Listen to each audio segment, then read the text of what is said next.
अस्सलाम वालेकुम दोस्तों, क्या हाल है? ठीक ठाक हो? मैं आतिफ आहिर देसी व्लॉग्स वाला अल्हम्दुलिल्लाह मैं खैर खरीद नाल हां और उम्मीद करना सारे दोस्त बहन भाई भी खैर खरीद नाल होंगे। दोस्तों, मैं अज ना आया वहाँ डेरे ते थोड़ा एक साड़ा बोर खराब हो गया हा ते बोर कराना आया वहाँ ते मैं हुण थोड़ा लेट पहुंचा वहाँ ते मेरे को मजदूर आ चुके ने बोर वास्ते ते बोर असी करना मजदूर ते बोर कराना असी ट्यूबवैल दा सोलर वास्ते बोर कराना ते उत्थे चलाना पंप चलाना।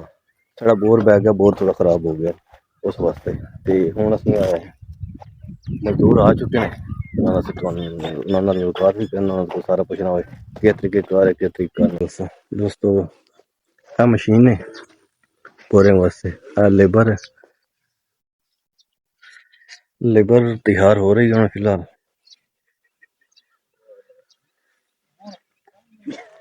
कपड़े शपड़े चेंज करते पैन इंशाल्लाह काम स्टार्ट कर सन। भाई डब्बा वगैरह मैंने देखा है मशीन ने साढ़ा बोर होना तकरीबन 60 फुट इससे पहले पानी खराब है, हुण लग के पानी ठीक हो गया ते अदरवाइज अल्लाह पाक दी मर्जी। इस चाचू होर बैठे ने अस्सलाम वालेकुम। शेर साहब ने साढ़े निहायत ही अजीज और क्या हाल है? ठीक ठाक हो? भाई जरा पैप फटदे पे ने इत्थों पानी गुजारना इस नाले दे विचों अजे तक लेबर होने लगी है, अजे स्टार्ट कोई नहीं कीता।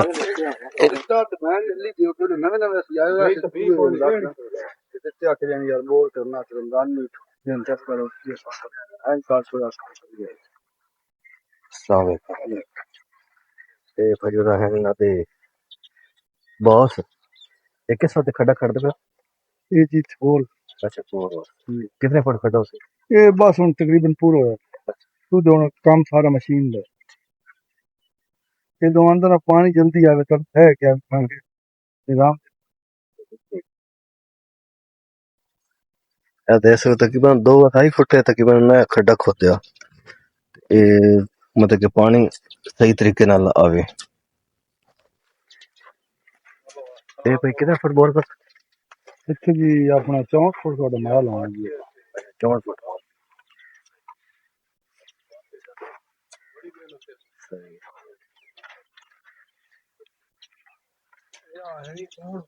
इत्थे सर 64 फुट माल क्रॉसिंग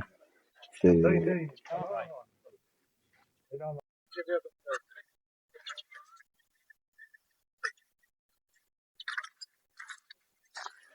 आजकल के दौर मशीनरी इतनी एडवांस आ गई है ना, पहले बोकी वाले बोर होंदे हैं लेकिन हुण एडवांस मशीनरी है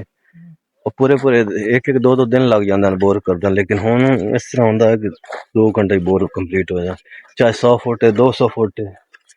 या 60 फुट है। साढ़े को 60 फुट से कहने पे पानी है उत्ते साढ़े नजदीक तकरीबन 5-7 किलोमीटर दूर दरिया जैसे तो पानी उत्ते नहीं। बाद इलाके 2-2 3-6 6 फुट बोर होंदे ने।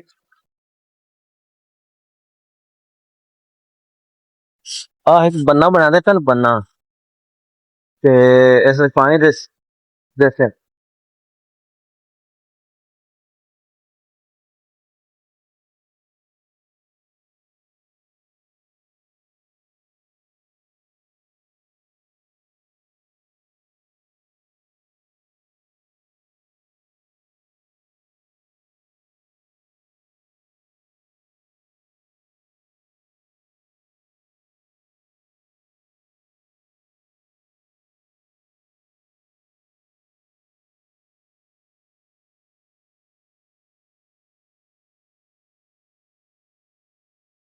मशीन एडजस्ट कर दे पाने ये सारी लेबर लग गई इसे ना लगातार का बुलंद चल रही है ये वही बात लाल पानी का लाल है भाई लाल है बहुत थोड़े बंदे नहीं हूं डकना नहीं नहीं बड़ा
ਉਹ ਬਚ ਗਏ।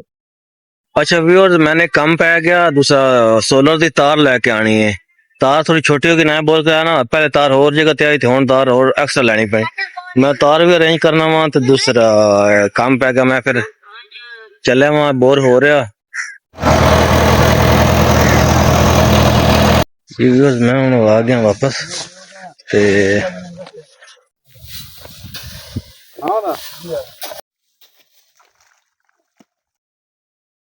तकरीबन ऑलमोस्ट बोर कंप्लीट हो चुका है लेकिन एक पैप रह गया पाने वाला तो नहीं खेलना हाँ पैप रहा विच पाने वाला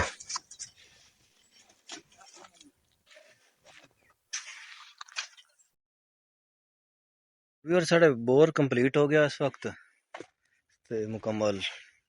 मजदूर सारे चले गए ते हुण असीं मोटर फिट करनी मोटर थोड़ा मुश्किल काम है उसन आप करनी पैनी अच्छा व्यूअर्स असी ना बोर वगैरह हो के सारा कुछ वापस आ गए हैं थोड़ा ना गर्मी बहुत आई गर्मी बहुत वीडियो नहीं बन रही थी जिस वजह ना मैं वीडियो नहीं बनाई है ते बहुत हालत खराब हुई है मैं वापस आ गया आके मैं कुछ देर सुता हुआ आके आ गया ते मैं कि चलो हम व्लॉग का एंड कर लवीए बोर मेरा मुकम्मल हो गया उस बोर के दौरान मैं किसी काम चला गया जो मतलब कि बस मैं वापस गया जो बोर रहा कुछ व्लॉग तुम शेयर किया ते जिन्होंने मेरा चैनल लाइक सब्सक्राइब शेयर नहीं किया वो लाजमी लाइक सब्सक्राइब शेयर कर दें और दूसरा ते फीडबैक लाजमी तक ते अपने जिहड़ा है कमेंट्स दे विच लाजमी दस्या करें कि असीं किवें दा व्लॉग पसंद आया नहीं पसंद आया बहुत मेरी थोड़ी सपोर्ट की जरूरत है बहुत शिद्दत नाल कोई सपोर्ट की जरूरत है बहुत मेहरबानी अल्लाह पाक तुहानू खुश रखे हंसते रहो वसते रहो उच्चियां टालां च रहो अल्लाह हाफिज।